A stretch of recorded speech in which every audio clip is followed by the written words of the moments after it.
하나님의 말씀은 고린도후서 8장 1절에서 15절까지 말씀입니다. 고린도후서 8장 1절부터 15절까지 말씀 한 절씩 교독하고 마지막 15절은 함께 봉독하겠습니다. 형제들아, 하나님께서 마게도냐 교회들에게 주신 은혜를 우리가 너희에게 알리노니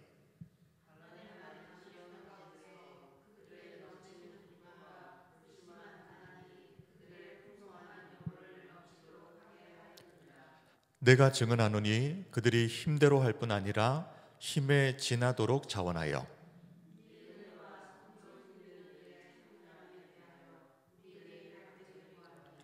우리가 바라던 것뿐 아니라 그들이 먼저 자신을 주께 드리고 또 하나님의 뜻을 따라 우리에게 주었도다.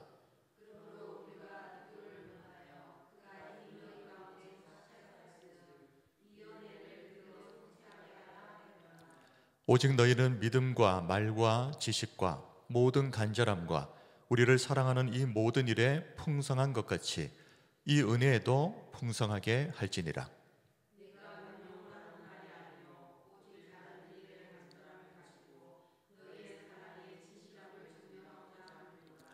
우리 주 예수 그리스도의 은혜를 너희가 알거니와 부요하신 이로서 너희를 위하여 가난하게 되심은 그의 가난함으로 말미암아 너희를 부요하게 하려 하심이라.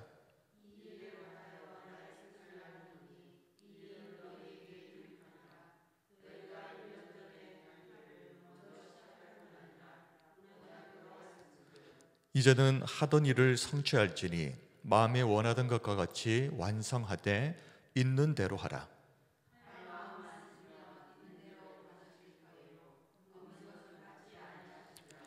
이는 다른 사람들은 평안하게 하고 너희는 곤고하게 하려는 것이 아니요 균등하게 하려 함이니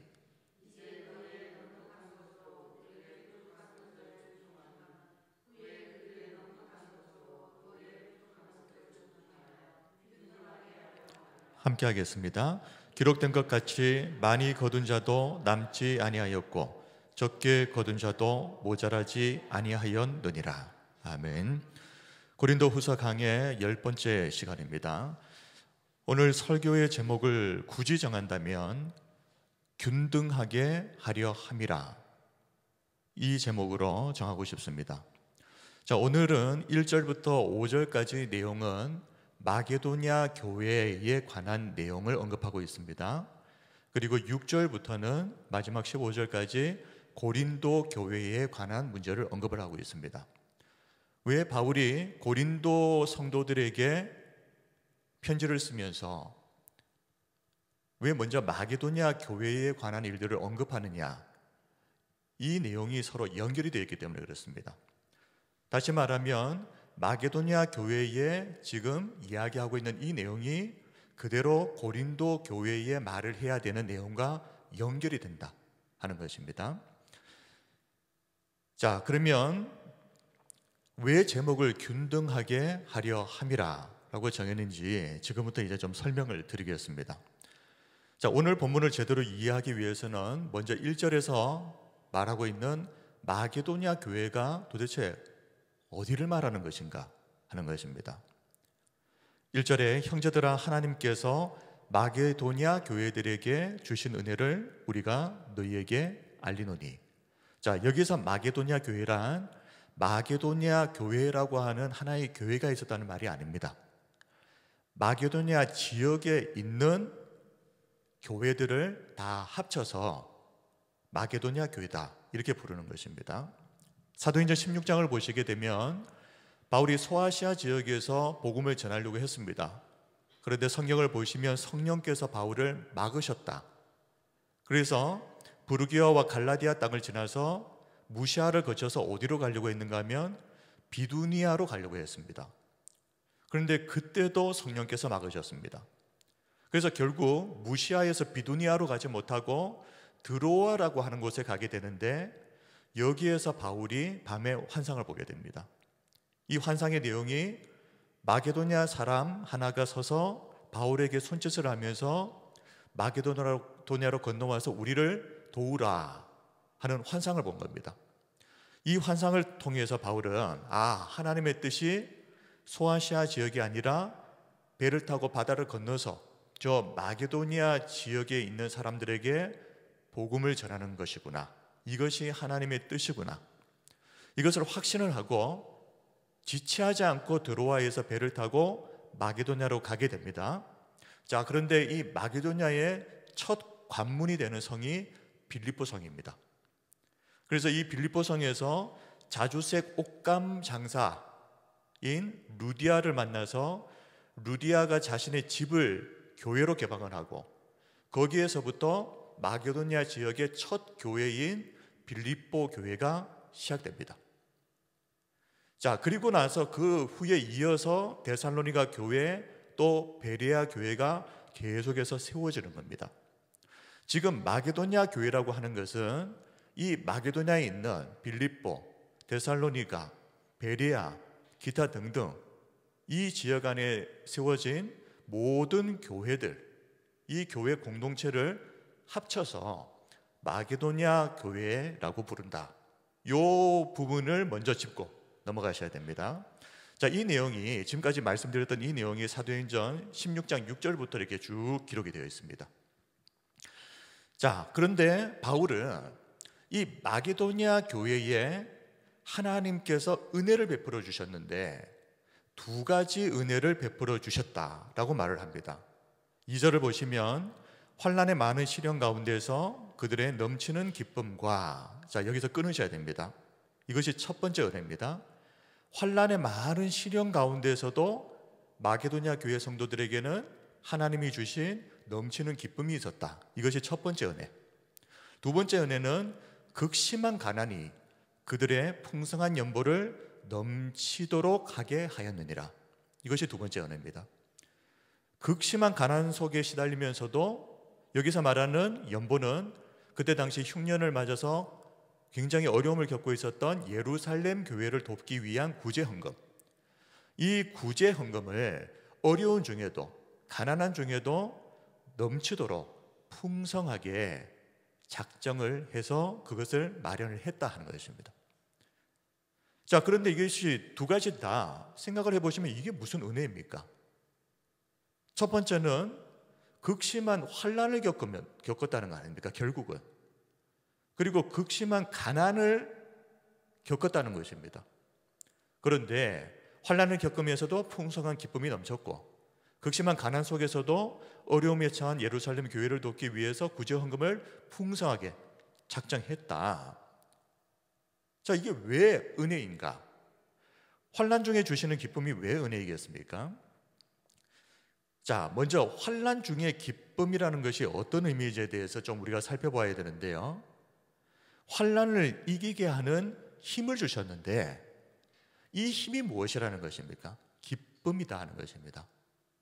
그래서 지난번 느헤미야 8장 10절 내용에 대해서 제가 설교하면서 이런 말씀을 드렸습니다.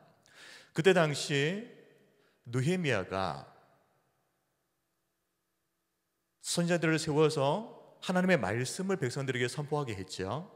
그런데 이 말씀을 들었던 이스라엘 백성들이 회개하고 통곡을 합니다. 울었단 말입니다. 그때 느헤미야가 백성들에게 뭐라고 말했습니까? 여호와를 기뻐하는 것이 너희에게 힘이니라. 자, 기쁨이 뭐라고요? 힘이라는 것입니다. 여기서 힘이라고 하는 단어가 히브리어로 마우제크, 방파제라고 말씀을 드렸죠. 이 기쁨이 지금 마게도냐 교회가 겪고 있는 그 수많은 어려운 일들을 이기게 하는, 막 밀려들고 있는 그 환난들을 딱 가로막아버리는 영적 방파제가 되어서 이 기쁨이 힘이 되어서 지금 마게도냐 교회 성도들이 승리하고 있다는 말입니다. 하나님은 이렇게 극심한 환난과 여기서 환난의 많은 시련이라고 표현할 정도로 정말 극심한 환난 중에 있는 마게도냐 교회 성도들에게 이 상황을 이길 수 있는 기쁨을 주셨다. 그것이 힘이었다 하는 것을 말하는 것입니다. 자, 그리고 또 이 말씀을 어떤 면에서는 세상에 환난이 아무리 크고 거세다고 해도 하나님이 주시는 기쁨이 그것보다 더 크다는 의미도 들어가 있는 것입니다. 자, 두 번째로 바울은 첫 번째는 극심한 환난 중에도 그들에게 풍성한 기쁨이 있었는데 그것이 바로 그 환난을 이기는 힘. 두 번째 은혜는 가난했다 그랬습니다. 극심한 가난 중에도 어려움에 처한 예루살렘 교회를 돕기 위해서 풍성한 구제 헌금을 준비한 것, 이것이 은혜란 말입니다. 아니, 어떻게 이걸 은혜라고 할 수 있겠습니까? 지금 마게도냐 교회가 어려움 중에 있다고 그랬지 않습니까? 가난합니다. 그런데 이런 상황에서 또 다른 어려운 교회를 돕는다는 것이 이게 부담이지, 이게 왜 은혜입니까? 그런데 오히려 마게도냐 교회 성도들은 이 구제 헌금을 작정할 때 조금 그냥 적당하게 작정하고 준비한 것이 아닙니다. 오늘 말씀을 보면 힘에 지나도록 자원하여 풍성한 연보를 넘치도록 준비했다, 이렇게 되어 있습니다. 2절에 2절 3절이죠. 그리고 바울은 내가 바로 그것을 똑똑히 목격한 증인이다. 마게도냐 교회 성도들이 이렇게 한 것을 내가 목격했고 내가 바로 그 증인이다. 2절 3절 보십시오. 환난의 많은 시련 가운데서 그들의 넘치는 기쁨과 극심한 가난이 그들의 풍성한 연보를 넘치도록 하게 하였느니라. 내가 증언하노니, 내가 증인이다. 그들이 힘대로 할 뿐 아니라 힘에 지나도록 자원했다. 이게 누가 그랬다는 것입니까? 마게도냐 교회 성도들이 그랬다는 것입니다. 자, 그런데 여기에서 중요한 것은 자원했다는 것입니다. 4절에 이 은혜와 성도 섬기는 일에 참여함에 대하여 우리에게 간절히 구했다라는 말씀이 나오죠. 자, 3절에서는 힘에 지나도록 자원했다. 그리고 4절에서는 우리에게 간절히 구했다. 우리에게 간절히 구했다는 말은 예루살렘 교회 성도들을 도울 수 있도록 우리에게 구제 헌금을 작정할 수 있는 기회를 달라고 부탁했다, 이 말입니다. 그러면 이 4절 말씀에 따르면 마게도냐 교회 성도들은 예루살렘 교회 성도들이 어려움을 당하고 있다는 이 소식을 듣고 그냥 가만히 있지 않았고, 그것뿐만 아니라 오히려 적극적으로 나서서 바울에게 우리도 꼭 동참하고 싶습니다. 우리에게 구제 헌금을 작정해서 전달할 수 있도록 기회를 주십시오 하고 부탁까지 했다는 말입니다. 이를 통해서 예루살렘 교회를 도울 수 있는 이런 기회가 주어졌다는 것 자체를 마게도냐 교회 성도들은 뭐라고 생각했던 것입니까? 이런 기회를 우리가 가질 수 있다는 것 자체가 하나님이 주신 은혜다라고 생각했단 말입니다. 그리고 바울이 그 요청을 받아들이자마자 지체하지 않고 어떻게 하죠? 기대한 것 이상으로 구제 헌금을 작정하고 그리고 짧은 기간 내에 그 헌금 준비를 다 마쳐버립니다. 5절 보십시오. 우리가 바라던 것뿐 아니라 그들이 먼저 자신을 주께 드리고 또 하나님의 뜻을 따라 우리에게 주었도다. 여기는 두 가지 내용을 이야기하는데요. 첫 번째는 이들이 그렇게 풍성한 구제 헌금을 작정할 수 있었던, 이런 헌신이 가능했던 이유가 뭐냐? 이들은 구제 헌금 작정을 먼저 한 게 아닙니다. 그 앞에 무엇이 있습니까? 먼저 자기 자신을 하나님께 완전히 드리는 헌신이 앞에 있는 겁니다. 내가 내 자신을 하나님께 온전히 다 드리겠다라고 작정을 했는데 헌금 못할 이유가 뭐가 있습니까? 헌신하고 봉사하지 못할 이유가 뭐가 있습니까? 그렇기 때문에 자발적으로 자신을 드린 이 헌신의 마음에서 자발적인 헌금이 작정되었기 때문에 어떤 결과가 나온 것입니까? 풍성한 결과가 나왔다는 것입니다. 억지로 시켜서 하는 거라면 풍성함이라고 하는 결과가 나올 수가 없습니다. 욕 들어 먹지 않을 만큼, 딱 내가 그냥 부담스럽지 않는 만큼 그 선에서 끝나버리지. 풍성하게 한다는 것은 자발적인 마음이 있을 때만 가능한 겁니다. 근데 이 자발적인 마음이 어디에서 생긴다는 말입니까? 나 자신을 하나님께 온전히 헌신하고 드릴 수 있을 때 이게 나온단 말입니다. 이게 누구한테 있었단 말입니까? 마게도냐 교회 성도들에게 이런 마음이 있었다. 자, 이것이 얼마나 풍성했는가 하면요, 그들의 헌신은 그저 예루살렘 교회 성도들 돕는 것에서 그치지 않습니다. 이 정도만 해도 할 만큼 한 건 아니겠습니까? 그런데 거기에서 그치지 않고 이 일을 위해서 수고하고 있는 바울을 위해서도 그가 선교에 필요한 모든 것들을 관심을 가지고 챙겨주었다. 그래서 5절 후반부에 보면 또 하나님의 뜻을 따라 우리에게 주었다. 우리가 바로 바울과 바울 일행을 말하는 겁니다. 예루살렘 교회만 도운 것이 아니라 이 일을 위해서 지금 일하고 있는 바울과 일행들에게도 필요한 것들을 풍족하게 지원해 주었다. 언제요? 극심하게 가난한 중에. 누가 시켜서가 아니라 자발적인 동기에서 시작된 것이기 때문에 이렇게 적극적인 것입니다. 그리고 풍성한 행동과 헌신이 가능했던 겁니다. 그러므로 헌신이라고 하는 것은 돈이 얼마나 많으냐, 시간이 얼마나 많으냐의 문제가 아닙니다. 이것은 마음의 문제입니다. 나중에도 이 문제가 나오는데요, 우리가 하나님 앞에 정말 내 자신을 헌신을 한 사람인지, 그것이 안 된 사람이라면 교회에서 뭔가 하자 그러면 다 부담입니다. 그냥 불편한 겁니다. 그런데 하나님을 위해서 내 자신을 드리고 하나님께 헌신하기로 작정한 사람에게는 적극적으로 내가 하나님을 위해서 뭘 할 수 있는지를 찾는단 말입니다. 그러니까 그냥 구제 헌금 작정에만 그치지 않고 계속 찾아보는 겁니다. 우리가 어렵지만 지금 우리가 하나님을 위해서 할 수 있는 게 뭔가. 그러니까 딱 누가 띄는 겁니까? 바울이 딱 보이는 거예요. 이런 적극성이라고 하는 것이 바로 여기서 나온다 하는 말입니다.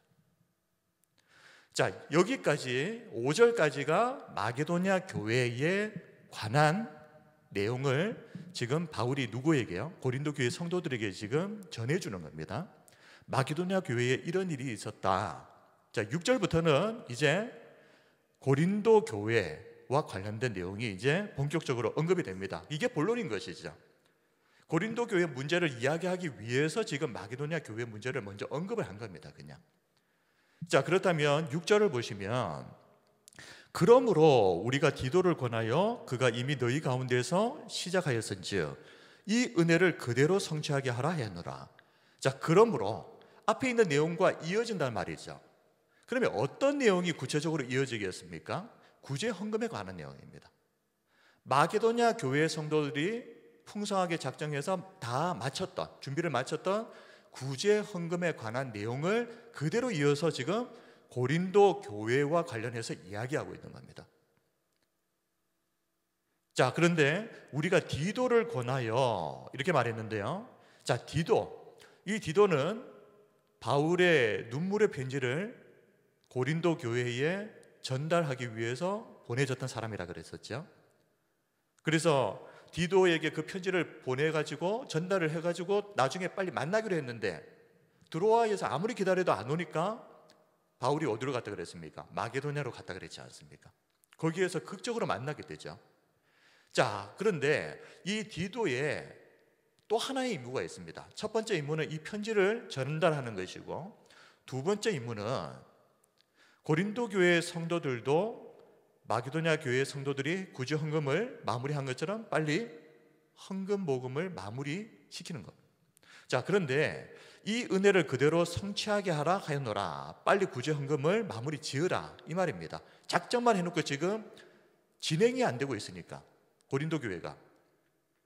자, 그런데 왜 구제 헌금을 작정을 해놓고 마무리되지 않기 때문에 빨리 이걸 마무리 지어라 라고 하는 것이 왜 중요한가 하면요, 나중에도 언급을 하겠지만 예루살렘 교회가 어려움에 처했을 때 가장 먼저 돕자고 나섰던 교회가 고린도 교회입니다. 그리고 고린도 교회의 이런 영향을 받아서 주변에 있는 교회들이 감동을 받아서 우리도 하면서 구제헌금의 작정에 참여한 겁니다. 그러면 이론적으로 보면 가장 먼저 구제헌금을 시작을 했고 작정을 했으니 이 구제헌금 마무리가 가장 먼저 이루어져야 될 것은 고린도 교회죠. 그런데 다른 교회들, 특히 마게도냐 교회들은 고린도 교회를 보고 영향을 받아서, 자극을 받아서 헌금 준비를 이미 다 마쳐버렸는데 작정한 것을 다 마련을 끝낸 겁니다. 그런데 정작 고린도 교회는 말만 하고 아직까지도 마무리를 못 짓고 있는 겁니다. 지금 이 시점이 언제쯤이냐면 나중에 나옵니다. 1년 정도가 지나도록 지금 아직 이게 마무리가 안 되고 있는 겁니다. 이것이 대단히 민망한 일 아닙니까? 사람들 앞에서 우리가 먼저 하겠습니다 그리고 손들고 시작해 놓고 마무리는 못하고 있는 이런 상황. 그래서 바울은 기도를 통해서 어떤 소식을 듣습니까? 고린도 교회 성도들이 바울의 이 눈물의 편지를 받아들고 바울이 걱정 많이 했죠. 디도를 자기한테 그랬던 것처럼 박대할까 봐. 그런데 문전박대할까 봐 걱정을 했는데 오히려 환영하고 또 바울을 지금은 그리워하고 있고 바울에게 너무너무 잘못했다고 후회하고 있고 그리고 그동안 잘못했던 것들을 지금 뉘우치고 있다 하는 소식을 듣고 나서야 바울이 이제 안심하고 이제 할 말을 해도 되겠구나, 기쁜 마음으로 이제 우리 헌금 마무리합시다 하고 지금 촉구를 하는 것이 고린도 후서입니다. 그 내용이 7절로 이어집니다. 오직 너희는 믿음과 말과 지식과 모든 간절함과 우리를 사랑하는 이 모든 일에 풍성한 것 같이. 고린도 교회는 믿음도 좋아 보이고요, 말도 잘하고 지식도 있고 모든 간절함 또 우리를 사랑하는 이 모든 일에 풍성한데 뭐 이게 진짜 그랬다는 말인지 아니면 그냥 듣기 좋으라고 하는 말인지는 모르겠습니다만은 일단 이렇게 말했는데 이런 것들은 다 좋은데 이 은혜에도 풍성하게 하시니라. 이 은혜가 구제 헌금 작정을 말하는 거거든요. 그래서 이 헌금 준비하는 이 일에도 잘 해야 되지 않겠느냐. 다른 거 다 잘하는데 이거 하나가 꼭 옥의 티처럼 남아가지고 지금 있다는 겁니다. 유연성인 상태로. 그런데 바울은 이렇게 구제 헌금을 마무리하라 하는 요청을 하면서도 동시에 강조하는 것은요, 지금 바울이 고린도 교회 성도들에게 이 헌금을 마무리해야 될 것에 대해서 강조를 하고 있긴 하지만 이 일은 억지로 시켜서 하는 것이 되어서는 안 됩니다. 반드시 자원하는 마음, 스스로 원해서 작정했잖아요, 처음에. 그리고 그것을 준비하고 마무리 짓는 것도 자원하는 마음과 사랑의 동기에서 이루어져야 되는 겁니다. 그래서 8절 말씀에서 이렇게 말하는 겁니다. 내가 명령으로 하는 말이 아니요 그랬습니다. 이 일은 내가 시켜서 억지로 하는 일이 되어서는 안 되기 때문에 오직 다른 이들의 간절함을 가지고 너희의 사랑의 진실함을 증명하고자 함이라. 사랑의 동기, 자원하는 마음에서 이 일은 마무리되어져야 된다. 사실 고린도 교회를 세운 사람이 누구라고 그랬습니까? 바울입니다. 그러면 바울의 입장에서는 명령의 형식을 취할 수도 있습니다. 해라. 근데 그럼에도 불구하고 바울은 이 일은 명령에 의해서 억지로 하는 것보다는 스스로 자원하는 마음에서 사랑의 동기에서 이 일이 잘 마무리되어져야 한다 하는 것을 바울이 항상 염두에 두고 있었다는 말입니다. 그런데 구제 헌금을 통해서도 알 수 있듯이 내가 누군가의 부족한 필요를 채워주려면요, 어쩔 수 없습니다. 내가 희생해야 됩니다. 내가 내어놓는 헌신과 수고가 있어야 부족한 사람의 부족한 것을 보충을 할 수가 있지 않습니까? 근데 그 전까지는 지금 고린도 교회 성도들은 말만 했다는 겁니다. 말만, 작정은 정말 멋지게 했습니다. 그런데 그 뒤에 나를 희생하는 일이 이어지지가 않은 겁니다. 바울은 먼저 우리가 어떻게 구원의 이 풍성한 은혜를 누리게 됐는가? 예수님께서 우리를 대신해서 희생해 주셨기 때문에 우리가 이 풍성함을 누리게 된 거 아니냐, 이것을 먼저 언급하고 있습니다. 9절, 우리 주 예수 그리스도의 은혜를 너희가 알거니와, 너희도 잘 알고 있잖아. 그러면서 뭐라고 말합니까? 부요하신 이로서 너희를 위하여 가난하게 되심은, 자신을 희생하셨단 말입니다. 그래서 어떻게 됐죠? 그의 가난함으로 말미암아 예수님이 가난해지셔서 너희를 부요하게 하려 하십니다. 누군가의 부족한 것을 채워주기 위해서는 내가 희생하고 손해봐야 되는 것입니다. 말만 하고 희생하는 것은 못하겠다, 작정을 안 해야죠. 그러면 바울은 구제헌금을 준비하는 것이 이런 자기 희생이 있어야 하는 것이다, 이것을 밝힌 후에 의견 하나를 제시하는데요, 그러면서 바울이 뭘 언급을 하는가 하면 고린도 교회가 처음 구제 헌금을 작성했을 때, 그때 우리 한번 좀 돌아가 보자. 우리가 그때 어떤 마음으로 구제 헌금을 작성했었는지 그때로 한번 돌아가서 생각해 보자. 그것이 너희에게 유익할 것 같다. 이렇게 말합니다. 10절, 이 일에 관하여 나의 뜻을 알리노니 이 일은 너희에게 유익함이라. 어떤 일입니까? 1년 전에 그 상황으로 다시 한번 돌아가 보는 것. 너희가 1년 전에 행하기를 먼저 시작할 뿐 아니라 원하기도 하였은즉. 자, 이 내용입니다. 1년 전에 어땠다는 것입니까? 행하기를 먼저 시작했다. 다른 교회들보다 가장 먼저 앞장서서 예루살렘 교회를 돕겠다고 구제 헌금을 작정했다. 이런 모범을 보였다는 것입니다. 그리고 그때 당시에는 성도들이 정말 원해서 했다는 것입니다. 그때 마지못해서 한 것이 아닙니다. 정말 그때 당시에는 원했습니다. 자, 이 말씀을 통해서 우리가 시점 1년 전이었구나. 그리고 순서적으로는 고린도 교회가 가장 먼저 구제헌금을 시작했구나, 작정을. 자, 심정적으로 보면 억지로 시켜서가 아니라 간절히 원해서 자원하는 마음으로 이 일이 시작됐구나 하는 것을 알 수 있죠. 바울이 이 점을 상기시키는 이유가 뭐겠습니까?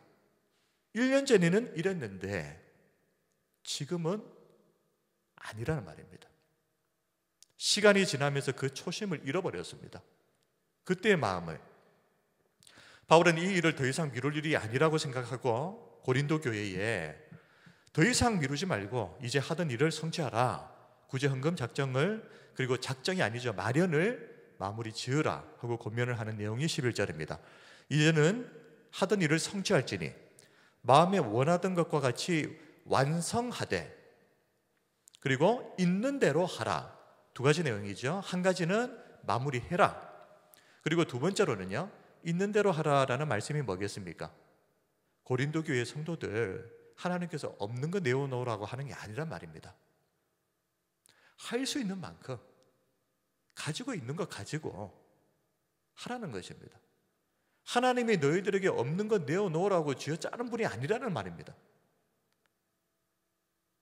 빚을 내서 하라는 말이 아니다. 지금 너희들이 너희 상황 가운데서 할 수 있는 만큼 최선을 다해서 하라는 것입니다. 그리고 바울은 알고 있었습니다. 고린도 교회가 1년이 지나도록 작정만 해놓고 헌금 준비를 마무리하지 못한 이유가 무엇인가에 대해서 너무 대놓고 솔직하게 이야기해버립니다. 그게 뭐냐 하면 딴 이유가 아닙니다. 할 마음이 없는 겁니다. 12절 보십시오. 할 마음만 있으면 있는 대로 받으실 터이요 없는 것은 받지 아니하시리라. 하나님께서 지금 없는 거 내놓으라는 거 아니다. 할 마음만 있었으면 할 수 있었다. 그런데 안 했다. 마음이 없었으니까. 그런데 이 할 마음이 없었다는 것이 처음부터 그랬던 것이 아닙니다. 처음에는 아까도 말씀드렸죠. 할 마음이 있었습니다. 그렇기 때문에 그렇게 가장 앞장서서 그리고 열정을 가지고 헌금 작정까지는 한 겁니다. 그런데 문제는 무엇이냐? 작정을 했으면 바로 실행을 했어야 되는데 시간을 끌어버린 것입니다. 그러면서 시간이 지나면 지날수록 처음에 마음과 의지가 어떻게 되어버리는 것입니까? 점점 약해져 버리는 것이죠. 처음에는 의욕적으로 뭔가를 하고자 했지만 머뭇거리고 바로 실행하지 않고 그렇게 해서 시간이 자꾸만 지체되면 사람의 마음이 이렇게 되어버리는 겁니다. 은혜 받고 나서 이런 일이 얼마나 많은지 모릅니다. 그래서 성도들이 어느 날 은혜를 받고 부흥 강사들이 와가지고 그죠? 헌금 작정 막 그러면서 손 드세요 이런 일들이 옛날에 있었습니다. 요즘에는 그런 일이 있는지는 모르겠지만 저는 그게 바람직해 보이지 않습니다. 왜냐하면 충동적으로 자꾸만 결정하는 일들이 많기 때문에 그렇습니다. 그래가지고 1,000만 원, 1억 해가지고 막 손 들고 난리 치지 않습니까? 그리고 나서 그 뒤에 대부분의 사람들이 제대로 하지도 못하고요. 못해가지고 내내 평생 그게 마음의 부담으로, 불편한 부담으로 남아가지고 그런 건 할 필요가 없습니다.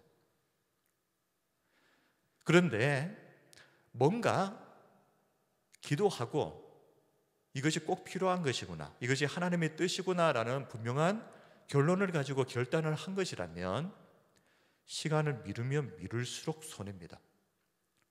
그러면 사람의 의지는 약해질 수밖에 없습니다. 충동적으로 뭔가를 결정해서도 안 되겠지만 반대로 결정해 놓고 나서 마무리 짓지 않고 계속해서 미루고 질질 끄는 것, 이런 것도 있어서는 안 될 일이다.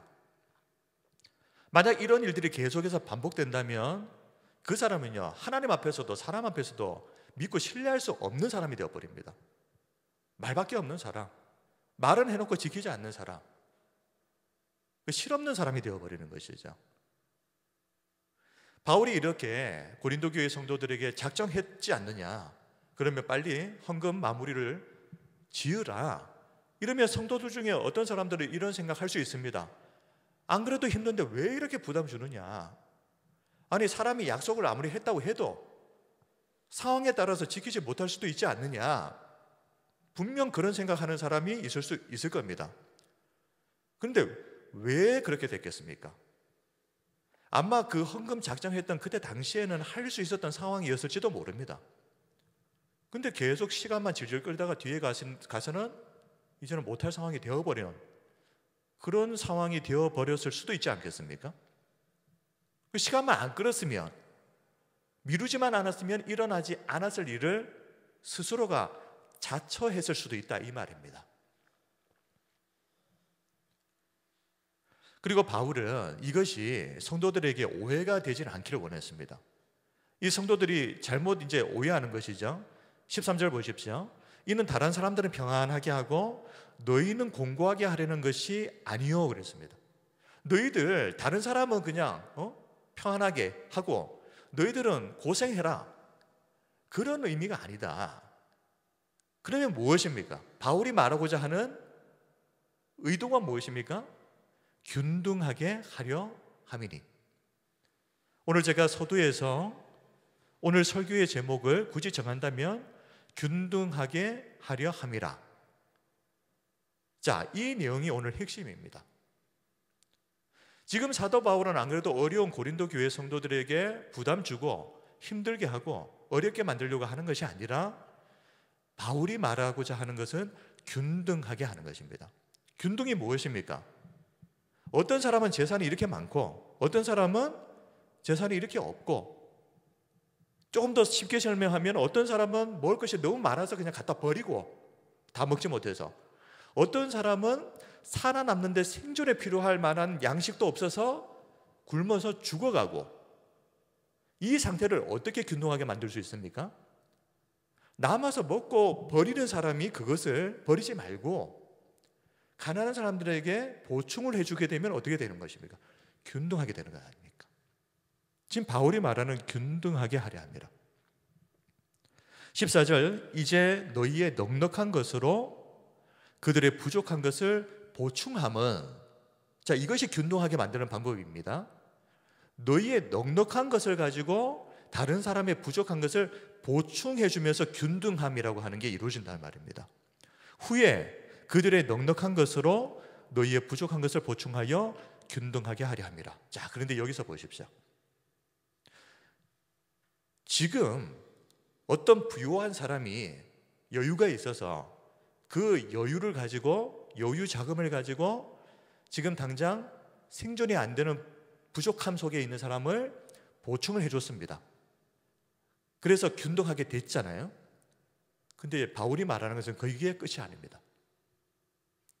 한 걸음 더 나갑니다. 사람은 지금은 풍족할 수 있지만 언젠가 내가 이 반대 입장에 취할 수 있는 날이 올 수 있단 말입니다. 사업을 했는데 하루아침에 망해가지고 완전히 알거지가 되어서 길거리에 내몰리는 사람들이 있지 않습니까? 부도나기 바로 전날은요, 60평, 100평 집에서 떵떵거리면서 살던 사람들이 하루아침에 그냥 길바닥에 나앉아버리는 일, 그런 일들이 사람에게도 일어날 수 있다, 이 말입니다. 그런데 평소 때 나에게 있는 풍성한 것을 가지고, 넉넉한 것을 가지고 다른 사람들의 그 부족한 부분들을 채워서 균등하게 하는 일을 하면 나중에 내가 어려움을 당했을 때 그 혜택이 고스란히 다시 돌아와서 또다시 균등하게 되는 이런 일이 벌어질 수 있단 말입니다.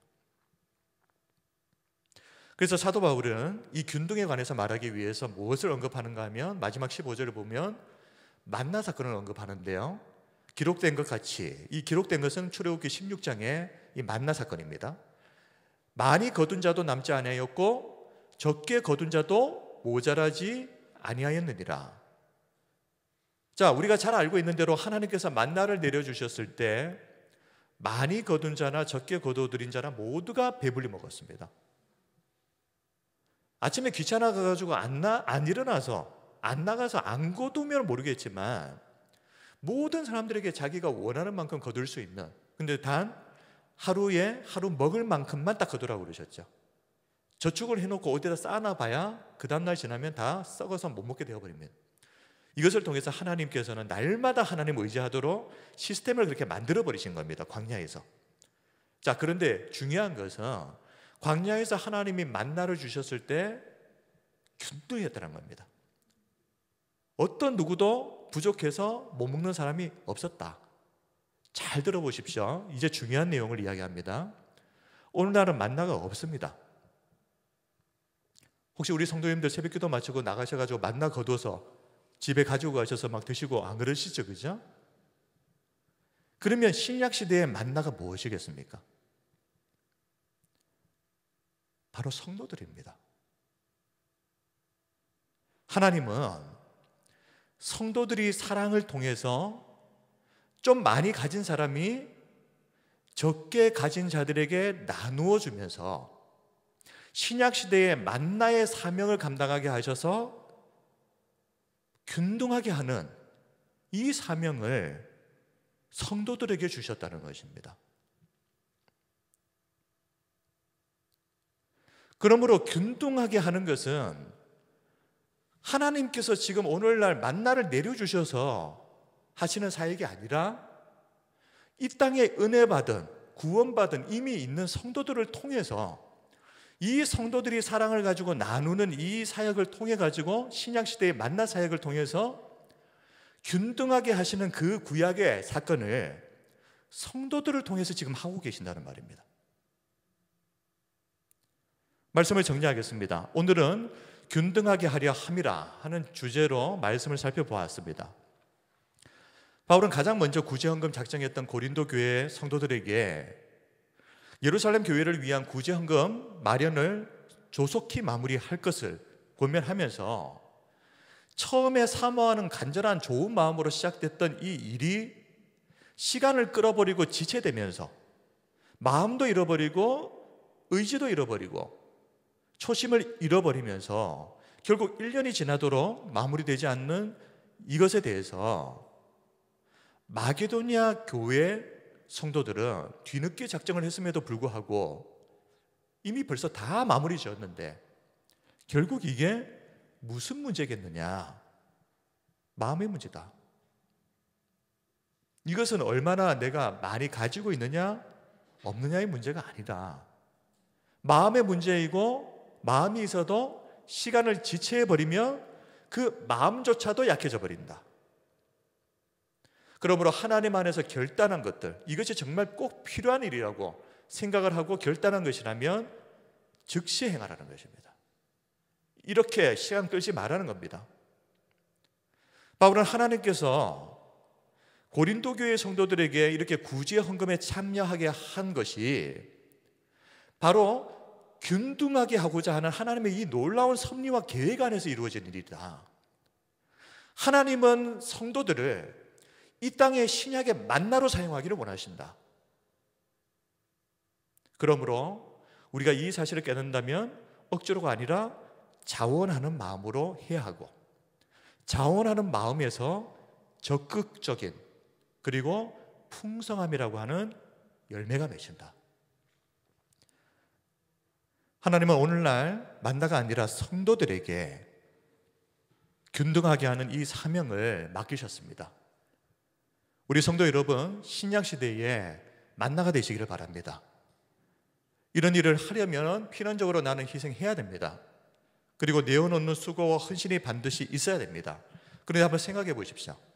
지금 내가 여유가 있어서 부족한 사람들에게 그 부족함을 채워줄 수 있는 그 여유가 있다는 것 자체가 우선 감사한 일은 아닙니까? 내가 누군가에게 도움을 받아야 되는 입장이 아니라 누군가를 도울 수 있는 입장이라는 게 그게 감사한 일이라는 것입니다. 두 번째로 언젠가 나도 역전될 수 있는 상황이 역전되는 상황이 올 수 있다는 겁니다.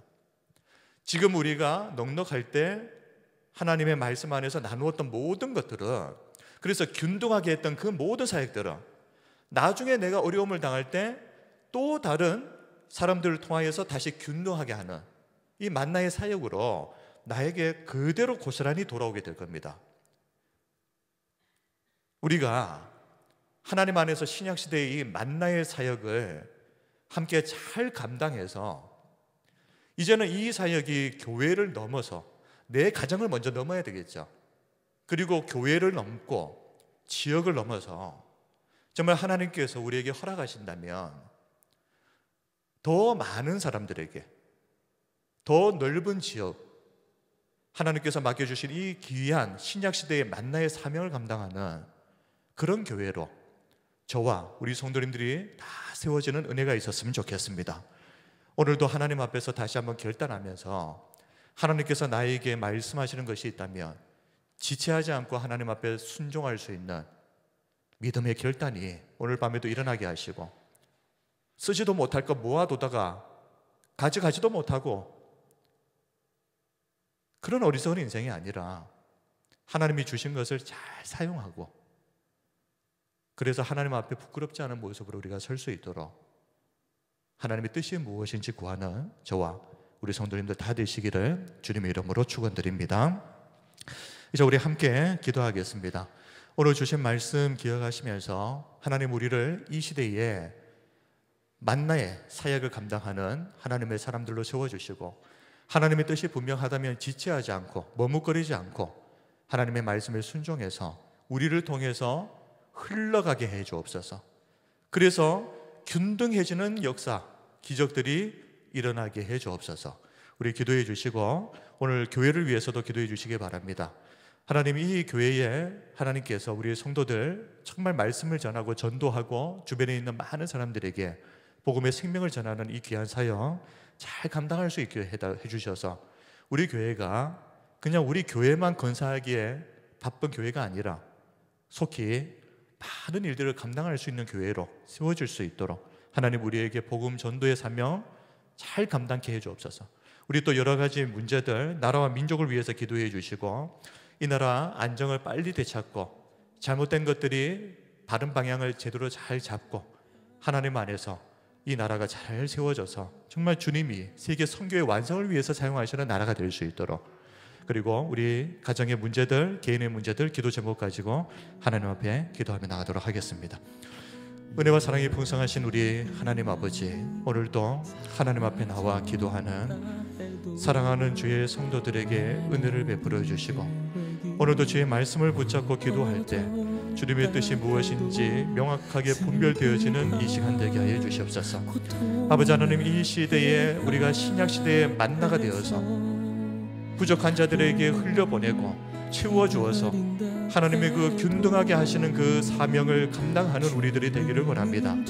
아버지 하나님, 이 나라 이 민족을 붙들어 주시고 또 이 교회가 이 땅에 생명을 전하는 통로가 되게 하여 주시고 우리를 통하여 이 땅에 하나님의 살아계심이 증거되게 하여 주시옵소서. 아버지 하나님, 오늘도 주님 앞에 나와 기도할 때에 우리에게 당한 많은 문제들이 있습니다.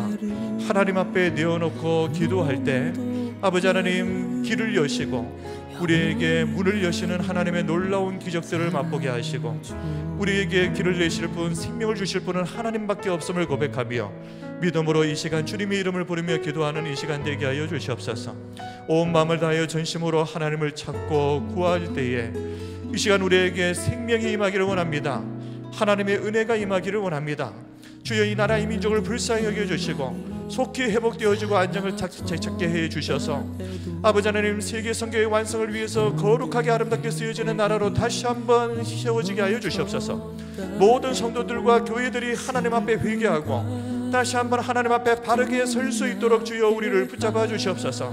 오늘도 성령님 우리 가운데 충만하게 빛으로 역사하여 주셔서 깨닫게 하시고 결단하게 하시고 하나님의 말씀 앞에 믿음으로 설 수 있도록 주여 붙들어 주시옵소서. 절대 포기하지 않으시죠.